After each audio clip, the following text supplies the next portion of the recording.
MQM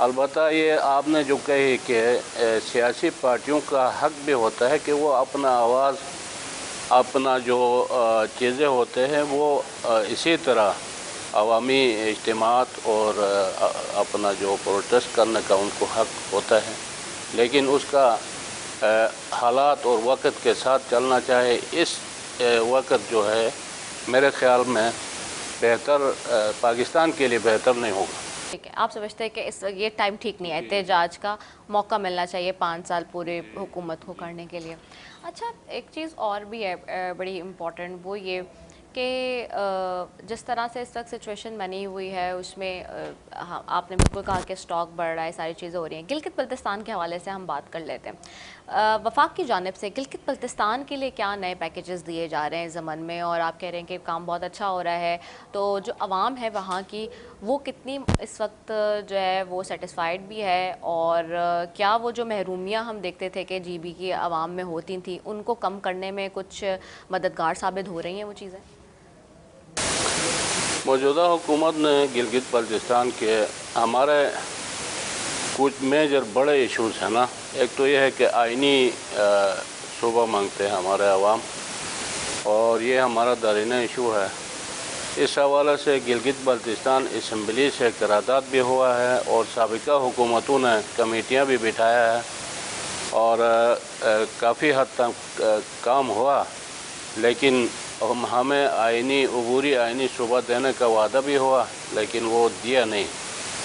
ابھی بھی وفاق کے ساتھ اس دن وزیر اعظم کا گلگت بلتستان کے دورے کے حوالے سے ہمارے کابینہ نے دوبارہ یہ مطالبہ رکھا ہے، اور ہم سب نے، میں نے خود بھی جو ہے بار بار جب بھی وزیر اعظم سے ملاقات ہوتا ہے تو ہم اپنا عبوری آئینی صوبے کا مطالبہ رکھتے ہیں۔ اس کے علاوہ وہاں پہ جو ہمیں فنڈ ملتا تھا وہ ڈیولپمنٹ کے حوالے سے اور نان ڈیولپمنٹ، وہ ہمارے صوبہ چلانے کے لیے ناکافی ہوتے ہیں۔ ہم وفاقی حکومت سے یہ استدعا کرتے ہیں کہ ہمیں، ایک تو یہ ہے کہ ہمیں آئینی دائرے میں شامل کریں، دوسرا مطالبہ یہ ہے کہ اگر ہمیں اس میں ٹائم لگتا ہے تو اے جے کے کی طرح ہمیں NFC فارمولے کے تحت ہمیں فنڈ دیا جائے۔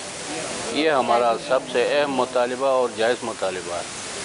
تو اس حوالے سے وزیر اعظم نے گلگت بلتستان کے دورے پہ آ کے ہمیں، وہاں گلگت میں بجلی کی کرائسس تھے، اس وقت سکردو اور گلگت میں 18 گھنٹے کا لوڈ شیڈنگ ہو رہا تھا۔ ہمیں 100 میگا واٹ سولر کا اعلان، نہ صرف اعلان کیا بلکہ انہوں نے 1 سال کے اندر بنانے کا وعدہ کیا، تو اس سے ہمارا جو بجلی کی کرائسس تھے وہ کم ہوں گے، اور ایجوکیشن اور ہیلتھ میں بھی بہت بڑے منصوبے دیا۔ تو ہم وفاق سے یہ امید کرتے ہیں کہ گلگت بلتستان کی جو وہاں کے ڈیولپمنٹ کے اور ہیلتھ، ایجوکیشن اور دوسرا جو ٹرانسپورٹ کا ایشوز ہے وہ بہتر کریں گے انشاءاللہ۔ ٹھیک ہو گیا۔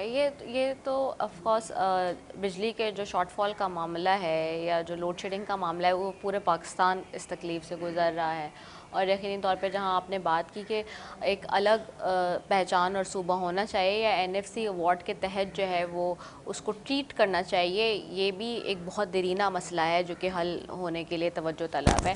اچھا، جہاں ہم یہ ساری چیزیں دیکھتے ہیں وہیں پہ ہم یہ دیکھتے ہیں کہ جو GB کا جیسے ہی جب نام ذہن میں آتا ہے پورے پاکستان میں تو سیاحت ایک دم سے ذہن میں کلک کرتے، کیونکہ جتنا خوبصورت ہمارا یہ علاقہ ہے پاکستان میں، اور پاکستان کو تو ہم ہمیشہ سے یہ دیکھتے آ رہے ہیں کہ اللہ تعالیٰ نے بہت ہی قدرتی وسائل سے مالا مال رکھا ہے، اور سیاحت کے اعتبار سے ایک one of the best place, کیونکہ جب لوگ جا رہے ہوتے ہیں GB کی طرف اور لوگ ہنسا جا رہے ہیں، اسکردو جا رہے ہیں، جب بات کرتے ہیں تو پھر اس کے بعد ہم زیادہ تر جو فلو دیکھتے ہیں اور جو فلکس دیکھتے ہیں ٹیورزم کے حوالے سے، ٹیورسٹ کا بھی، وہ بھی ہم وہیں دیکھتے ہیں۔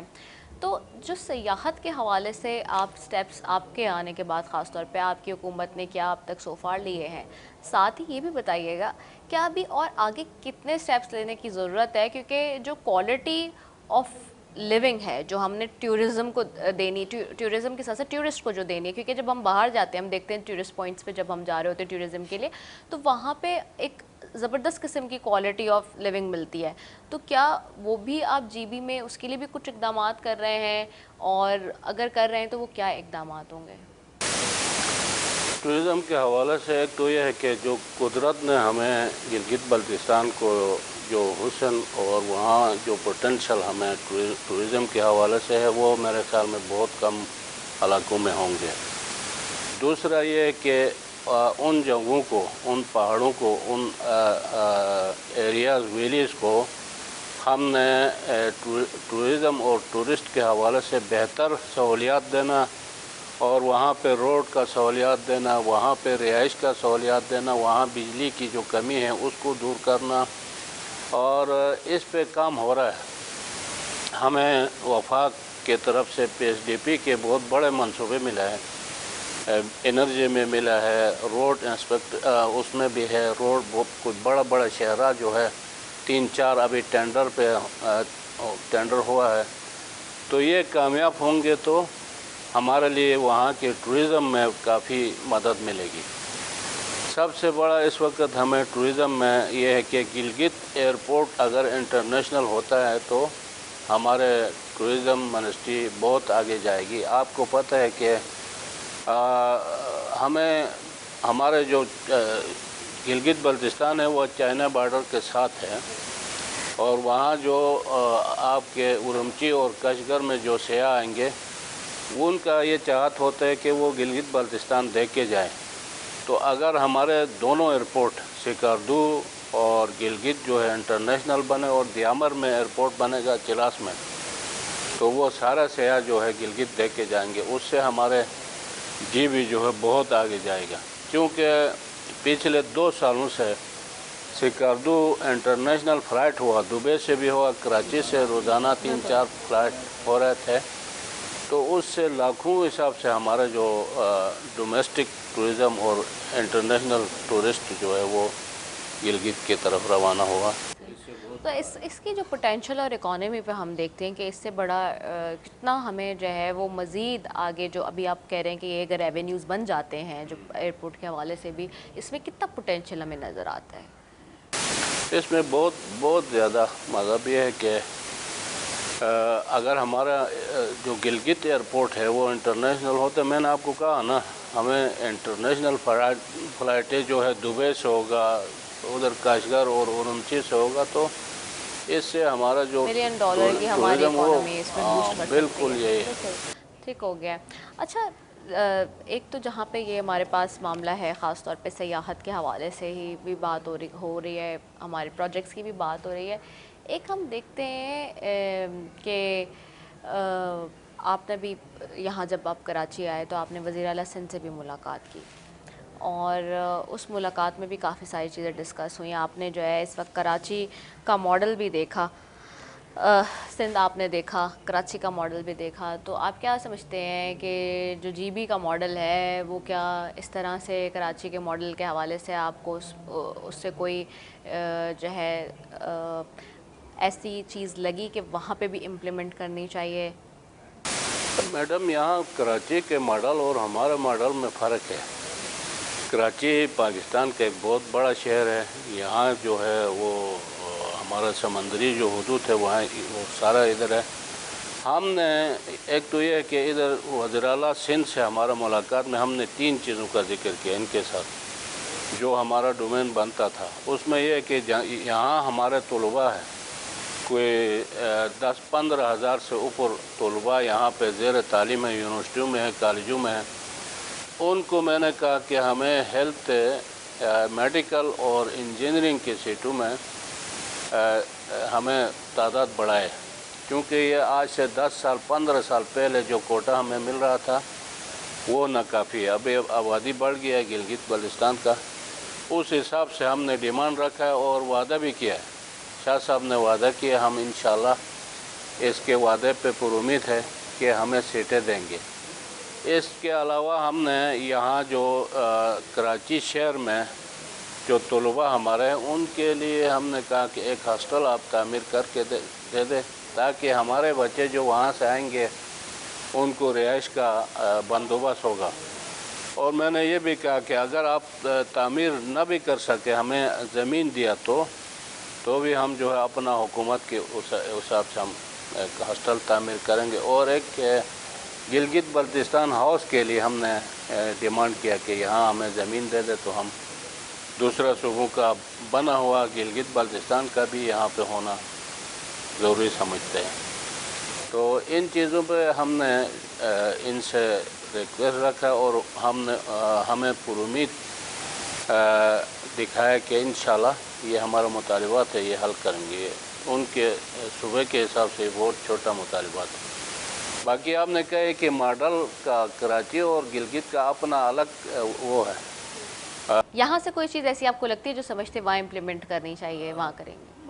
مطلب یہ ہے کہ امپلیمنٹ کرنے کے لیے ہے کہ یہاں جو ترقیاتی کام ہے اس حساب سے اتنا فنڈ اگر ہم اپنے صوبے کے لیول میں بیٹھ کے وہاں کام کریں گے تو انشاءاللہ گلگت بلتستان کراچی سے بھی آگے جائے گی انشاءاللہ۔ تو ناظرین، کراچی میں بیٹھ کے آج ہم آپ کو جی بی لے گئے کیونکہ سی ایم صاحب ہمارے ساتھ موجود ہیں، اور ان کے ہوتے ہوئے ہمیں ایسے ہی لگ رہا ہے کہ ہم جی بی میں موجود ہیں جی، اور کیونکہ بات وہاں کی ساری ہو رہی ہے تو گفتگو کا سلسلہ یہاں پہ جاری ہے، لیکن ایک وقفے کی طرف بھی جانا ہے۔ میں نے ایک شارٹ کمرشل بریک لیں گے، will be right back after it, stay tune.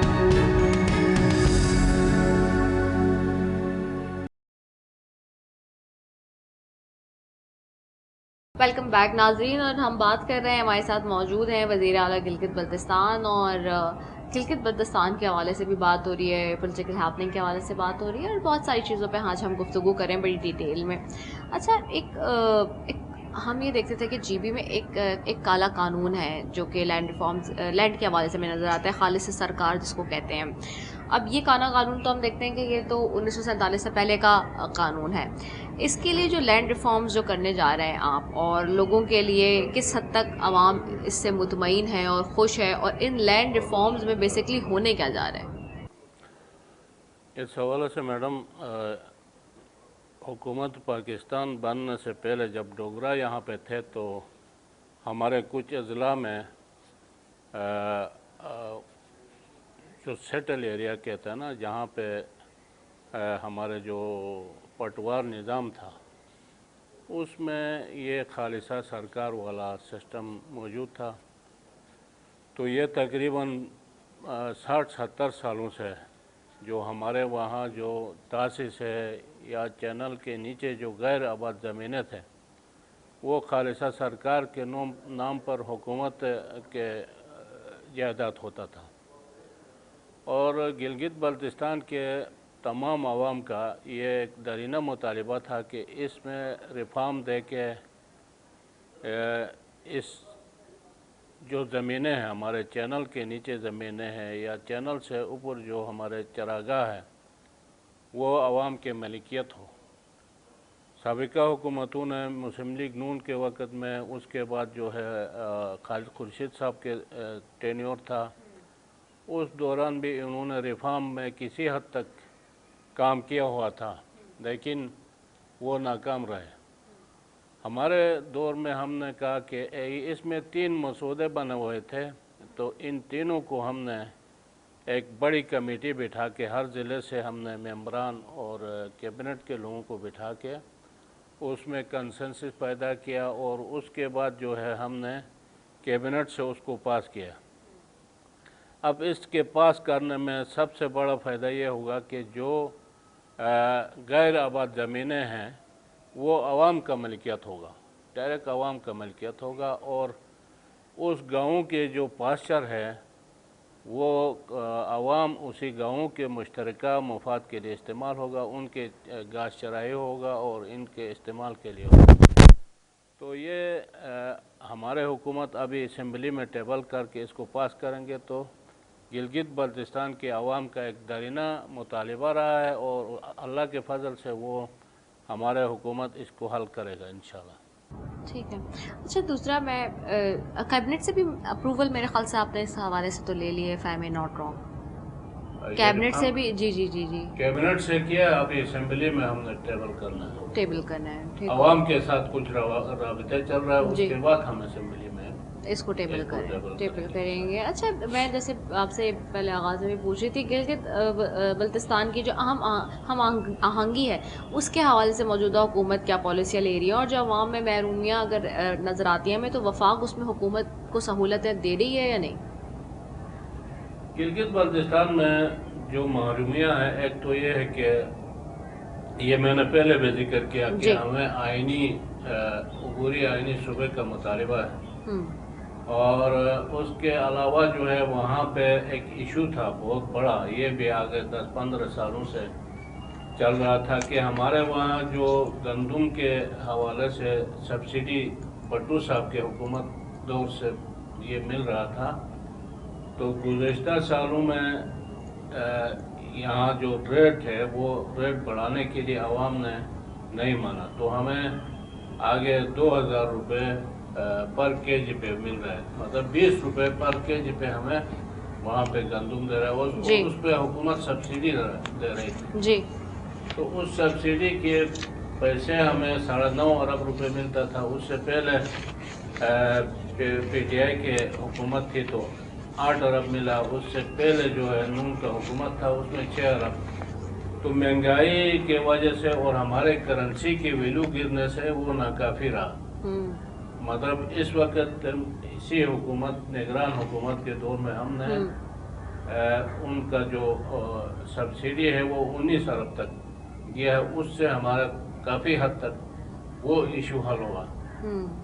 تو اس وقت جو ہے وہاں عام جنرل عوام کے لیے یہ بجلی کا ایشو ہے اور تھا. وزیر اعظم کے گلگت بلتستان کے دورے پہ اس کا اعلان ہوا, انشاءاللہ ہم اپنا یہ 1 سال کے ٹینیور میں لوگوں کو سولر کی بجلی تمام شہروں میں دیں گے, اور یہ ایشو انشاءاللہ ہمارا حل ہوگا. تو اس کے ساتھ جو میجر ایشو ہے وہ ہے ہمارے دیامر بادشاہ ڈیم کے ریئلٹی کے حوالے سے ایشوز ہے, اور اس کے بعد جو NFC میں ہمارا حصہ ہمیں نہیں دے رہا ہے, ہمیں گرانٹ کے طور پہ کبھی کم دے رہے کبھی زیادہ دے رہے, تو اس حساب سے گلگت بلتستان کے عوام مطمئن نہیں. ہمارا ترینہ ڈیمانڈ ہے کہ ہمیں NFC کے فارمولے پہ جو ہمارا حق بنتے ہیں وہ دینا. اچھا یہ ویٹ کرائسس پہ جو ابھی آپ نے بات کی سیم صاحب, تو اس پہ جو سول سوسائٹی ہے وہ یہ بات مان گئی ہے جس طرح سے جو سبسڈی کی, کیونکہ انہوں نے پہلے تو ہڑتال کی بھی کال دی تھی, بیچ میں تحریک بھی چلا رہے تھے, تو اب سول سوسائٹی کیا کہتی ہے اس معاملے پہ؟ سول سوسائٹی کا یہ تھا کہ ہم نے کچھ وفاق نے ہمیں 9.5 ارب سے زیادہ کچھ دینے کے لیے انہوں نے کہا کہ آپ ریٹ بڑھائیں جی, اور اس کو جو ہے آپ کو کیٹیگری وائز کر کے جو بالکل غریب لوگوں کو دے دیں. تو اس حوالے سے ہم نے کچھ تھوڑا ریٹ بڑھایا وہاں پہ, اور ریٹ بڑھانے سے پھر عوام کا بہت بڑے لیول پہ جو ہے احتجاج ہوا.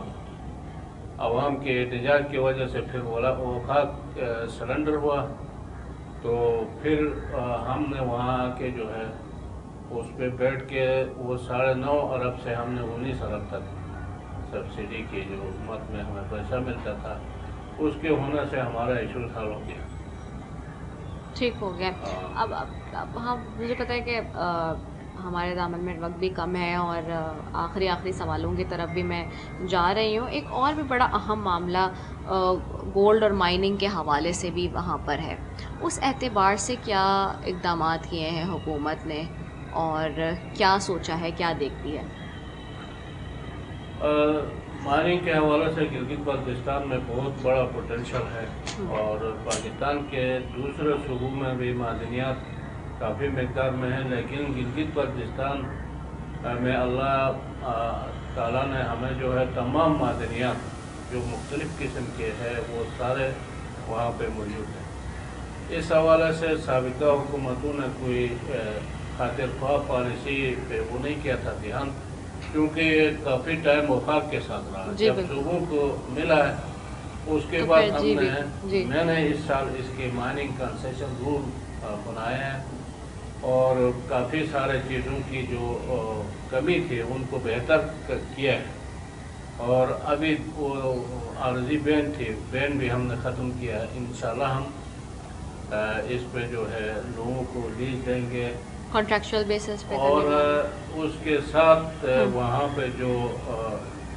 جو بھی انویسٹر آئیں گے وہاں پہ کام کرنے کے لیے صوبائی حکومت ان کے اس کے تحفظ بھی دیں گے اور اچھے انداز میں کام کریں گے تاکہ صوبے کا بھی فائدہ ہوگا اور عوام کو بھی روزگار بھی ملے گا اور پورا پاکستان اس سے فائدہ لیں گے انشاءاللہ۔ صحیح۔ حالیہ دنوں میں آپ نے ابھی دیکھا ہے کہ پارا چنار کا افسوسناک واقعہ ہوا ہے دہشت گردی کا، یہ جو بڑھتے ہوئے فرقہ واریت کی فسادات ہیں اور یہ جو مذہبی فسادات ہیں ان کو آپ کیسے دیکھتے ہیں اور آپ ریاست کی ذمہ داری اس میں کتنی اہم سمجھتے ہیں اور ان فسادات یا ان فرقہ واریت سے جان چھڑانے کا کیا طریقہ کار سمجھتے ہیں اور اس کے لیے آپ اس کو کیسے دیکھتے ہیں چیزوں کو؟ میڈم یہ ہمارے پورا ملک میں ہے بلکہ یہ دنیا پورا ورلڈ لیول پہ اس عذاب سے لوگ جو ہے متاثر ہو رہا ہے۔ پاکستان اور بالخصوص گلگت بلتستان آپ کو پتہ ہے کہ گزشتہ 15-20 سالوں سے ہم بہت بڑا نقصان میں تھے اسی مسئلے کی اور سیکٹیرین جو وہاں حالت خراب ہوا تھا۔ تو گلگت بلتستان میں تقریباً میرے خیال ہمارے ہزاروں وہاں مسلمان اسی اس پہ شہید ہوا ہے، ایک دوسروں کو مارا ہے اور اب پورا لوگوں کو یہ اندازہ ہوا کہ یہ ہم غلط راستے پہ جا رہے ہیں۔ مطلب دونوں بھائی آپس میں جو ہے ایک دوسروں کو قتل کرنا نہ دین میں ہے نہ ہمارا روایات میں ہے نہ کسی اس میں ہے۔ تو گلگت بلتستان کے 90%، 95% لوگوں نے اس چیز کو جو ہے بالکل رد کیا ہے اور وہاں پہ اللہ کے فضل سے اس وقت حالات بہت بہتر ہے، بہت بہتر ہے۔ گزشتہ ہمارا جو محرم الحرام کے حوالے سے یا اور معاملے سے گلگت بلتستان میں اسی بیماری سے ہم اللہ کے فضل سے کافی حد تک دور ہوا، لیکن کل کا جو دلخراش واقعہ ہوا یہ پورا پاکستان کے لیے اور تمام مسلمانوں کے لیے ایک انتہائی غم اور اس کا ایک وحشیانہ دہشت گردی سمجھتا ہوں میں تو اس کو۔ جی بالکل۔ تو اس حوالے سے پورا گلگت بلتستان اور پورا پاکستان میں اس کو کنڈم کیا ہے اور ایک مسلمان کا یہ حق بھی ہوتا ہے کہ ایسے واقعات جو ہے وہ اگر پھر کرتے ہیں تو ان کا نہ اسلام کے ساتھ تعلق ہوتا ہے نہ کسی مسلک کے ساتھ تعلق ہوتا ہے، یہ ایک بہت بڑا وحشیانہ کارروائی ہوتا ہے۔ بالکل وحشیانہ ہے۔ اس میں سب سے چھوٹا جو بچہ شہید ہوا ہے وہ چھوٹا سا آپ نے دیکھا ہوگا سوشل میڈیا پہ، اس کی ویڈیو بھی اس وقت چل رہی ہے، ننھا جو شہید ہوا ہے اس واقعے میں انفارچونیٹلی۔ تو یہ تو بڑا افسوسناک اور اندھوناک واقعہ ہے۔ کمنگ بیک، ہم گورننس کی تو بات ساری کر رہے ہیں، پولیٹیکل معاملات پہ ہم بات کر ہی رہے ہیں۔ ایک چیز جو آپ نے بتایا 2-3 پوائنٹس تو آپ نے بار بار ہائی لائٹ کیے، لیکن اگر اس وقت کی فوراً بات کی جائے کہ سب سے بڑا مسئلہ جو آپ وفاق سے سمجھتے ہیں کہ فوراً حل ہونا چاہیے گلگت بلتستان کے لیے، وہ کیا ہے؟ فوراً حل ہونے کے حوالے سے ہم یہ کہتے ہیں کہ ہمیں جو اگلے جون کا جو بجٹ ہے اس سے پہلے ہمیں NFC فارمولے کے تحت فنڈ دیا جائے تاکہ ہمیں اس سے 2 فائدہ ہوتا ہے۔ ایک تو یہ ہے کہ ہمارا جو فنڈ کا حجم ہے وہ بڑھ جائے گا، ہمیں ایک سرسری اس کے مطابق 2 خرب 40 ارب تک وہ بنتے ہیں۔ دوسرا یہ ہے کہ ہم نے وہاں پہ اگر اس سے ہمیں کمی ہوتا ہے تو ہم اپنے لیول پہ بھی محنت کریں گے، آگے جو صوبے کے اندر چھوٹے موٹے چیزوں پہ فیس بڑھا کے اپنے صوبے کے ضروریات حل کریں گے۔ اچھا، آپ کراچی آئے تو آپ نے ایک وزیر اعلیٰ سندھ سے تو ملاقات کی کہ آپ MQM پاکستان کے مرکز بھی گئے تھے بہادرآباد، وہاں پہ کیا گفتگو رہی اور وہاں کون سے معاملات اور مسائل ہیں یا کون سے ایسے معاملات ہیں جن کے اوپر ڈسکشن رہی؟ کل ہم نے MQM کے ہمارا پروگرام تھا وہاں ایجوکیشن منسٹر سے ملنے کا، لیکن ہمارے بھائی حسین شاہ صاحب نے وہاں ان کے ساتھ رابطہ کیا، یہ MQM سے آپ کو پتہ ہے، تو انہوں نے ایک بہت بڑا لیول پہ اپنے پارٹی کے جو ذمہ دار MPs اور MNs کو بھی بلایا ہے اور پورا میڈیا کو بلایا ہے۔ وہاں پہ جو انہوں نے جو عزت ہمیں دیا ہے وہ میں سمجھتا ہوں کہ ہمارے لیے بہت بڑا اعزاز ہے، اور ہم نے وہاں جا کے ان سے سنا اور ہمیں بہت بڑا احساس ہوا کہ ہمیں جو عزت انہوں نے دی ہے. اور اس کے علاوہ بھی جو ہے وفاقی لیول پہ قومی اسمبلی میں گلگت بلتستان کے ایشوز پہ MQM نے ہی بات کیا تمام سیاسی پارٹیوں میں, تو وہ بھی ہم ان کا مشکور ہے. تو کل بھی انہوں نے ہمیں بہت بڑا عزت دیا, ہم مشکور ہیں. ٹھیک ہو گیا. اب آخری سوال کی طرف آ رہی ہوں, اور تھوڑا سا یہ سوال لمبا ہے, سیاسی ہے, اور شاید تھوڑا سا جو ہے وہ مشکل سوال بھی ہو سکتا ہے, لیکن آپ کے لیے آپ سارے سوالوں کے جواب بہت آسانی سے دے رہے ہیں, تو میرا نہیں خیال کہ مشکل ہوگا. جیسے کہ بہت سارے لوگ شاید نہیں بھی جانتے, اور جو جانتے ہیں ان کے لیے تو نئی بات نہیں ہوگی, اور جو نہیں جانتے اپنے ناظرین کے لیے ان کے لیے بتاؤں کہ گلبر صاحب کا ایک بہت لمبا سیاسی کریئر ہے, بڑے طویل ایک ہسٹری ہے. ظاہر سی بات ہے آپ جمعیت علماء اسلام کے رکن بھی تھے پہلے, پھر اس کے بعد آپ تحریک انصاف میں شامل ہو گئے, پھر 2020 سے آپ GB کے اسمبلی کے رکن بھی ہیں, اور اس کے بعد جب خالد خورشید صاحب ہٹے تو اس کے بعد آپ آئے, اور کس طرح سے آپ کے ساتھ لوگوں نے آپ کے اوپر اعتماد کا اظہار کیا فارورڈ بلاک کے تحت. اب یہ ایک ہسٹری ہے جو کہ آپ لے کے چل رہے ہیں, ظاہر سی بات ہے, اور آگے بھی آپ نے کچھ یقینی طور پہ سوچا ہوگا کہ اب اس وقت موجودہ صورتحال میں, چونکہ آپ پاکستان تحریک انصاف کے باضابطہ طور پہ ممبر نہیں ہیں, آپ تو فارورڈ بلاک کے تحت آئے اور لوگوں نے آپ پہ اعتماد کر کے آپ کے ساتھ شامل ہوئے جو اسمبلی کے اراکین تھے. اب آگے کیونکہ اب الیکشن بھی آئیں گے, الیکشن کا بھی دور ہوگا, آگے کیا سوچا ہے؟ اگر گلبر صاحب کو دیکھا جائے ایز اے سیاستدان دیکھا جائے تو وہ کیا سوچتے ہیں اپنے لیے, اپنے مستقبل کے لیے کیا سوچتے ہیں؟ کس سیاسی جماعت کے ساتھ ضم ہوں گے, یا پھر آزاد حیثیت میں لڑیں گے, یا پھر سے PTI سے ہی لڑیں گے؟ کیا سوچا ہے؟ یہ واقعی بڑا مشکل سوال آپ نے کہا, کیونکہ ہمارا اس وقت GB میں یہ ہے کہ جو فارورڈ گروپ ہے PTI کے, ہمارے پاس 10 ایسے حلقے ہیں کہ جو ہم نے PTI کے ٹکٹ سے جیتا ہے. جی بالکل. لیکن ان میں کچھ حلقے ایسے ہیں کہ وہ PTI کے ٹکٹ سے تو لڑا ہے, جیتا بھی ہے, لیکن وہاں جو ووٹ ہے وہ PTI کے نظریات سے نہیں. اچھا. میرا اپنا حلقے کا ہمارے خاندان جو ہے 50 سالوں سے ہم سیاست میں پہلے رہے. جی بالکل. تو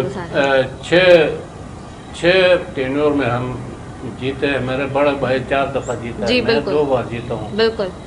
تو حلقے میں ہم تھوڑے سے ووٹ سے ہارتے یا جیتتے ہیں, تو ہمارا جو گروپ ہے, ہمارا جو وہ لوکل حساب سے, علاقے کے حساب سے ہمیں ووٹ دیتا ہے, اور خدمت کے حساب سے کبھی خدمت تھوڑا کم ہو گیا تو ہار جاتے ہیں, تھوڑا اچھے پروگرس دیا تو ہم جیتتے ہیں. یعنی کہ اگر میں یہ پوچھوں معافی آپ کی آپ کے سوال یہ ہے کہ آنے والے الیکشن میں کس طرف جاؤں, آپ کا یہ ہے. میرا بالکل. آپ نے کیا سوچا اس وقت اس کا میں جواب نہیں دے, کیونکہ میرے ساتھ 10 جو ہے حلقے ہے, میں ایک گروپ کو لیڈ کرتا ہوں.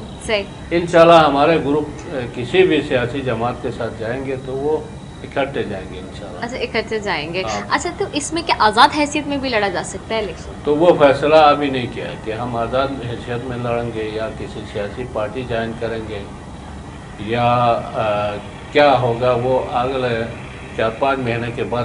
اچھا, آپ ہی کے سوال سے ایک چیز آپ ہی کے جواب میں, یعنی کہ جو میں نے بھی سوال کا جواب آپ نے دیا ہے, اس سے ایک بات میرے ذہن میں اور آگے میں پوچھنے کی جسارت آپ سے کروں گی کہ آپ نے کہا کہ وہاں PTI کے اس طرح سے سپورٹ نہیں ہے جس طرح سے ہوتی ہے, وہ اس پہ دیتے گورننس کے معاملے پہ اور کارکردگی کے معاملے میں. تو کیا جیسے پورے پاکستان میں ہم دیکھتے ہیں کہ جو یوتھ ہے, جو ینگسٹرز ہیں, کیونکہ دیکھیں نا پاکستان کی پاپولیشن 30% پہ. سمپل سادہ میں بتاتا ہوں کہ وفاق میں اس سے پہلے جو بھی پارٹی برسر اقتدار رہی, AJK اور گلگت بلتستان میں ان کا حکومت رہا. بالکل. تو آپ اس سے اندازہ کریں کہ وہاں کسی ایک پارٹی کا نا وہ نہیں بن سکتا ہے. صحیح. مطلب عوام میں ووٹ دے کے جس طرح وفاق میں PTI کو دیا تھا یا نون کو دیا ہے اس سے پہلے, یا پیپل پارٹی کو دیا ہے, اس انداز میں وہاں پہ نہیں. یہاں پہ حکومت نہیں ہو گیا تو ادھر جو ہے نون 2 سیٹیں لیتے ہیں, پیپل پارٹی 1 سیٹ لیتے ہیں, باقی 2 سیٹیں لیتے ہیں. یہ اگلے الیکشن میں میرے خیال میں PTI کا بھی یہی حال ہوگا جو پچھلے سال نون اور پیپل پارٹی کا تھا.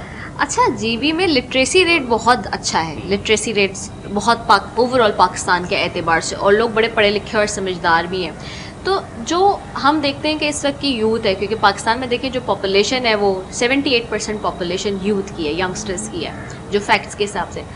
اس کے لیے آپ کیا کوئی اقدامات کر رہے ہیں جی بی میں، اور پاکستان کی جو ینگ یوتھ آپ کو دیکھ رہی ہے اس سے کنیکٹیوٹی کے لیے آپ کیا پیغام دیں گے؟ یہ تو بہت اہم بات آپ نے کیا کہ ہمارا جو فیوچر کا حکمران ہے یا فیوچر کا ہمارا سسٹم ہے وہ یوتھ کے اوپر ڈپینڈ کرتے ہیں. ہمارے یوتھ پڑھے لکھے ہوں گے، ہمارا یوتھ جو ہے ایک ٹھیک راستے پہ جائیں گے تو ملک آگے جائے گا اور علاقہ جو ہے وہ ٹھیک ہوتا ہے. اگر یوتھ کو ہم کچھ نہیں کر سکے تو پھر اس حساب سے وہ صوبے ترقی نہیں کر سکتے. اگر صوبے بیمار ہوں گے تو لامحالہ وفاق کو وہ چیزیں اثر پڑتے ہیں. تو ہمارے حکومت نے یوتھ کے لیے کافی سارے فنڈ رکھا ہے اور ان کو پروگرام میں شامل کیا ہے اور یوتھ کو ہم ترجیح دیں گے انشاءاللہ. کوئی آپ کی کابینہ میں کوئی ینگ منسٹرز وغیرہ؟ ہمارا کابینہ میں یوتھ کے منسٹر بھی ہے اور کافی سارے یوتھ کے ینگ نوجوان ہیں. جو پیغام آپ دینا چاہتے ہیں نوجوانوں کو؟ میں تو یہی پیغام دوں گا کہ گلگت بلتستان کے جو حالات ہے، وہاں کے جو معروضی حالات ہے، وہاں کے جو ترقیاتی کاموں کے ہے، وہاں کے یہی سیکٹیرین جو ایشوز ہے، معاملات ہے، ان سب میں یوتھ کے وہ ہوتے ہیں، حصہ ہوتے ہیں.